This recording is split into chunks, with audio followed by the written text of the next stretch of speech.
สบายดีทุกคนมันนี้สติกพาลูกมาเล่นอยู่สวนตอนที่สติมาเบิ่งในวันนี้แหละทุกคน เบิ่งก็มี2ศูนย์มันมีสุดยอดเลยทุกคนมันมีบอลสำหรับอันเด็กวัยรุ่นแล้วก็สำหรับเด็กน้อย4ปี0ปี54ปีแล้วก็4ปี52ปีแล้วก็มีบอลนั้นบอลนี้ล่ะบอลข้างหลังนี่แม่น12ปีขึ้นไปถือว่าสุดยอดแล้วก็สติมีแผนอีหยังวะวันเกิดลูกชายเนี่ยสิจัดที่นี่ว่าซั่นเพราะว่าลูกชายเริ่มใหญ่แล้วสินะทุกคนเริ่มใหญ่แล้วบางทีก็สิเชิญหมู่อยู่โรงเรียนมานำกันจัก 2-3 คนว่าสินะสติ๊กซอกอันบ่อนมุมดีมันบ่มีบ่เห็นบ่เป็นตา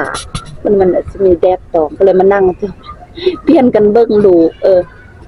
พวกเบิ่งเข้าสิอยู่จนอันฮอดจักโมงเพราะว่ามันมีอาหารให้กินอยู่นี่พร้อมนะทุกคนหั่นแหละสติ๊กร่วมกับผัวร่วมกันปรึกษากันว่าวันเกิดลูกชายนี่บางทีสิอัน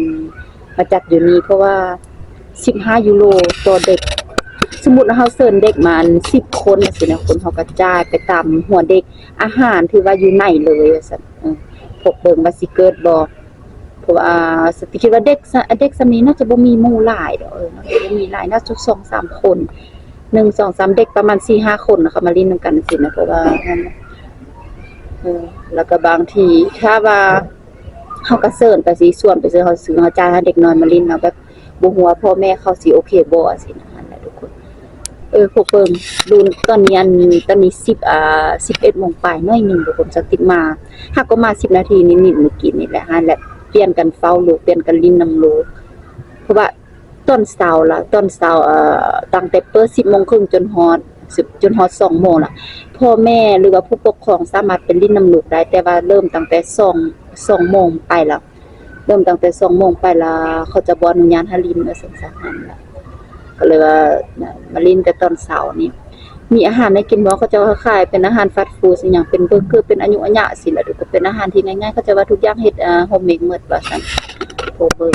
แต่ราคาก็พอจับต้องได้อยู่ราคาก็บ่ได้แพงหลายประมาณ7-8 ยูโรสินะถือว่าโอเคอยู่นั่นแหละอันนี้ถือว่าเป็นครั้งแรกที่สติกอยู่นี่หากก็มานี่เพราะว่าคือว่าแล้วเป็นช่วงว่ากองนี่นะเด็กน้อยอันอยู่แต่บ้านก็สิเบื่อก็เลยสอนบอลลินให้เด็กน้อยแต่สอนบอลลินคือว่าแล้วอหยังถ้าสิมาแต่ลินแบบนี้แล้วมันก็แพง11 ยูโรต่อคนมันเป็นอันลิมิตสินะมันเป็นอันลิมิตแต่อาหารมันแพงเป็นอาหารมันมีกับตักอยู่ในร้านมันมีเครื่องลิ้นนะสิมันมีอันบางทีมันมีอันเครื่องลิ้นมันมีมาชินอย่างสิเฮาก็ต้องได้จ่ายเพิ่มสินะทุกคนเพราะว่าถ้าเด็กน้อยลิ้นมันนั้นเกินลิมิตแล้วสินะเฮาต้องควบคุมกัน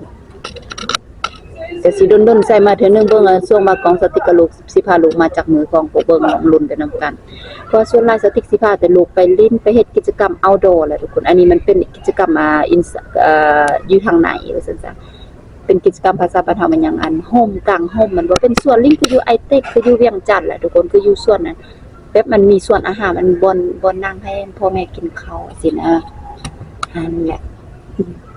พ่อแม่เขาก็มาลิ้นดูบางคนก็มาสูบยาทุกคนฝรั่งเนี่ยยังเขาก็มาสูบยาผู้หญิงผู้ชายเขาก็สูบยาหมดเนาะสติกน่ะมันนั่งบ่ยังมีแต่ลิ้นโทรศัพท์แต่คนอื่นเขาละมานั่งมาสูบยาอย่างนั้นมาติพวกเพิ่นลุ้นนำกันตอนนี้เป็นประมาณ 11 โมงปลายใน1สินะสติกสิเข้าไปหาลูกก่อนเพราะว่าพวกสติกก็สิอยากสูบยาสติกบ่กล้าถ่ายวิดีโออยู่ในเพราะว่าคือว่าแล้วมันมีเด็กหลายแล้วเฮาคำว่า private แล้วบางทีมันต้องมันสำคัญนะคะสิทธิความเป็นส่วนตัวฝรั่งเขาความเป็นสำคัญโดยเฉพาะของเด็กสิท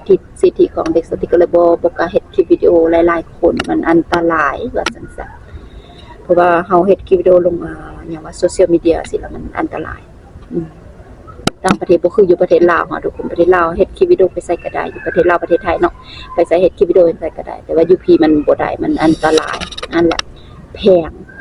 ถ้าเวลาเบามาแล้วมันได้ไปศาลอย่างถ้าเขาฟ้องมาสิมันอันตรายไปทุกคนสิมาอัปเดตเป็นช่วง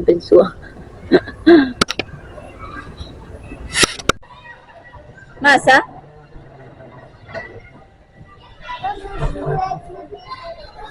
Mais le bébé laisse bébé, tu es là. Allez.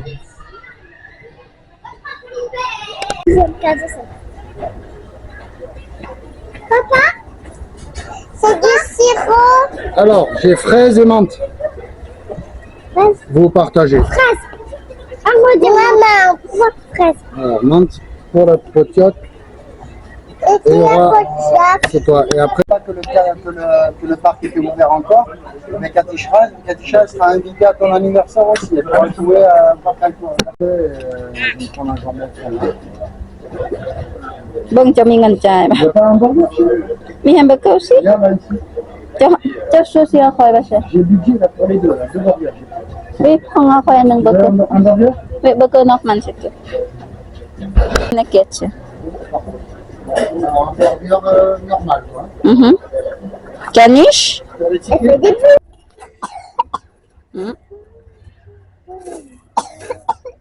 Ça va Ouais. ทุกคนตอนนี้เป็นเวลา2 โมงปลายแล้วเด้2 โมง 12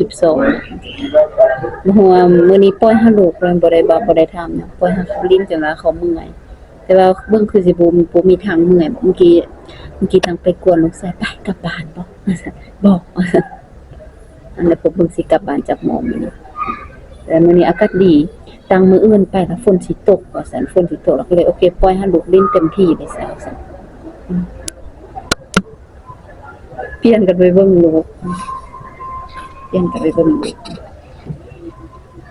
นั่งเบิ่ง TikTok คือก็จะเบิ่งก็หลายเพราะเฮาปล่อยเด็กลิ้นสิมันมีคนเบิ่งเด้อทุกคนตอนเช้าพ่อแม่สามารถเข้าไปลิ้นได้แต่ว่าตอนนี้บ่ได้แล้ว แต่ก็บ่เป็นหยังมีคนเบิ่งมีพนักงานเขาเบิ่งกำลังง่วงก็ง่วงอยู่สติเป็นคนที่ง่วงตอนสายแต่บ่เคยนอนตอนสายสิบรรยากาศฟ้าเดือนนี่บ่ทางนี้ดีกว่าดีเป็นบ่มันจะมีบอลลีมันมีทางนอกแดดมันมีเครื่องลิ้นมันมีกิจกรรมเป็นบอลกิจกรรมของเด็กสักทีกันกับเควินเนาะอยากส่วนกับไปลิ้นนั่นนะทุกคนไปย่างลิ้นอยู่อันนี้ยังว่าน้ำแข็งล่ะทุกคนเป็นอันยังเขาจะเอิ้นว่าหยังเด้อปาตินัวสิปาตินัวสิเป็นแบบเข้าไปใส่เกลือแล้วก็ย่างสไลด์ตามน้ำแข็งน่ะสติบ่ฮู้ว่าเอิ้นหยังภาษาลาวอันสเก็ตบอร์ดบ่แม่นดอกบ่ฮู้แต่ว่าไปย่างอยู่น้ำแข็งไปสไลด์นำกันไปย่างลิ้นสินะแต่ว่ามันหากเขาเปิดเฉพาะอันวันพุธกับวันเสาร์วันอาทิตย์ก็คือว่าเปิดให้เฉพาะเด็กน้อยปานนี้สติกับผัวแล้วอยากไปลิ้นนำกัน2คนน่ะสินะแต่เราก็บ่ได้มื้อนั้นเควินโทรถามอีกอันบ่มีมื้ออันพิเศษได้บ่มีแต่สำเด็กน้อยบ่มีอันของพ่อแม่ที่อยากมีเวลาด้วยกันได้บ่ซั่นเควินถามแต่ว่ามันบ่มีจะก็เปิดแต่วันนั้นมันพุธกับวันนั้นวีคเอนด์ว่าซั่นสติกเมื่อยเดี๋ยวก่อนกินข้าวก่อนแล้วเด้กินข้าวอันสั่งอาหารอยู่นี่เลยอาหารก็บ่ได้แพงหลายมันก็มีเมนูมีเบอร์เกอร์ของเด็กน้อยมีนักเก็ตคืออันแมคโดนัลด์ทุกคนก็บ่ได้แพงนะคะบ่ได้แพงก็ถือว่าดีด้นๆใส่มาเดือนนึงก็เข้ามาลินเข้ามาให้เด็กน้อยมาปล่อยพลังวันก็บอนลินถือว่าโอเค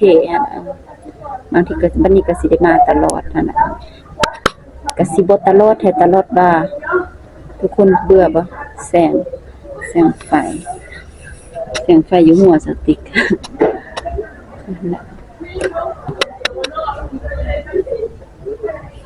เควินส่งลูกบ่เห็นเพราะมันหยาบนะจะเสียเด็ก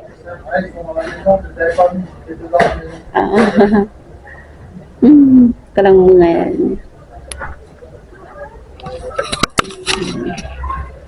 Avec le père qui fait les lits. Oui, tadi saya ada box sama hit anak-anak C'est moi ni. qui ai pas les cannes. Kamu? Ouais, c'est bon. On va mettre une petite partie. Itu seperti cup, Hein? seperti cup, Petite partie de minutes. seperti cup. ดีนะอันนี้เนาะบ่ได้คืออันโทรศัพท์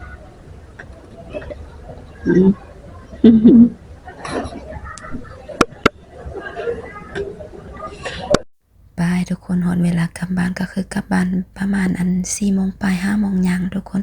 สรุปแล้วเด็กน้อยลิ้นประมาณ5 ชั่วโมงเลยเพราะว่าสติ๊กมาตั้งแต่ตอนเช้านี่เนาะมากินข้าวอันตอนสายอยู่พี่สิกินข้าวสายเขาก็ลิ้นต่อมื้อนี้มีคนมาอัน เฮ็ดแฮปปี้เบิร์ธเดย์ล่ะ6-7 คนทุกคนเสียงเพลงแฮปปี้เบิร์ธเดย์ล่ะทุกๆ20นาทีเจ็บเส้นเลยคิวินว่าตายขอสิตายก่อนแล้วนี่เจ็บหัวว่าซั่นเจ็บหัวกับเสียงแฮปปี้เบิร์ธเดย์ก่อนสิกลับบ้านก็สุดยอดความวุ่นวายเพราะว่าเด็กน้อยเขาบ่อยากกลับในทุกคนก็คือไปได้หมู่ใหม่อีกแล้วลิ้นนำกันเอาแต่ว่าเป็นตัวน้อยๆคือกันเลยแต่ว่าเป็นผู้สาวน้อยและใส่แว่นตาน่าฮักบ่อยากหนีบัดนี้ผู้สาวน้อยนั่นคือกันมาตั้งแต่เช้าทุกคนมาตั้งแต่เช้ามากับพ่อคนเดียวมาตั้งแต่เช้ามาก่อนพวกสติกเข้าไปแล้วก็เห็นเลยก็ลิ้นนำกันทุกคนแล้ววันนี้พ่ออันเด็กน้อยคนนั้นก็ท่าพวกสติกไปก่อนพวกสติกก็ท่าอันเราพาลูกเราไปก่อนน่ะสินะต่างคนต่างท่ากันก็คือว่าทุกคนคนเป็นพ่อเป็นแม่นะสิเข้าใจเวลาที่พาลูกไปลิ้นทุกคนเวลาไปก็แฮปปี้แต่ว่าที่สุดแฮปปี้ดีด้าที่สุดแต่ว่าเวลากลับแล้วมันวุ่นวายเพราะว่าเด็กน้อยเขาบ่อยากกลับสติกกับพวกก็เลยตัดสินใจตัวลูกว่าโอเคไปอันเมียนสุปคริสอยู่บ้านอะสินะแล้วก็ไหวแล้วก็โอมขึ้นแขนโอมขึ้นคนละคนพอมันโอมมันลูกซ้ายสติกโอมลูกสาวแล้วก็ออกมาแล้วก็แล้วออกมาจ่ายเงินมื้อนี้ถือว่าเสียเงินไปหลายเติบเพราะว่าพวกสติกอันไปกินข้าวแล้วทุกคนส่วนตัวนี้ก็คือว่าเฮาไปแบบไปเช็คอินว่ามาจากคนเด็กน้อยจากคนอายุเท่าใดจะเขาถามแล้ววันนั้นล่ะกับเวลากินข้าวก็เฮาก็ไปเลือกเอาเลยมันมีเมนูในคุณมันมีเมนูผู้ใหญ่เมนูเด็กน้อยสิก็คือพวกสติกจ่ายแบบบ่มีลิมิตเลยสิมันก็มีเฮาอยากลิ้นเท่าใดสิเนาะแต่พวกสติกจ่ายแบบบ่มีลิมิตเลยว่าซั่นซะก็แล้วก็อีหยังกินข้าวอยู่ไหนหันพร้อมหรือว่าสะดวกสบายแหละทุกคนสะดวกสบายสมควรมีแต่พาเด็กไปลิ้นสิมื้อหน้าไปไหม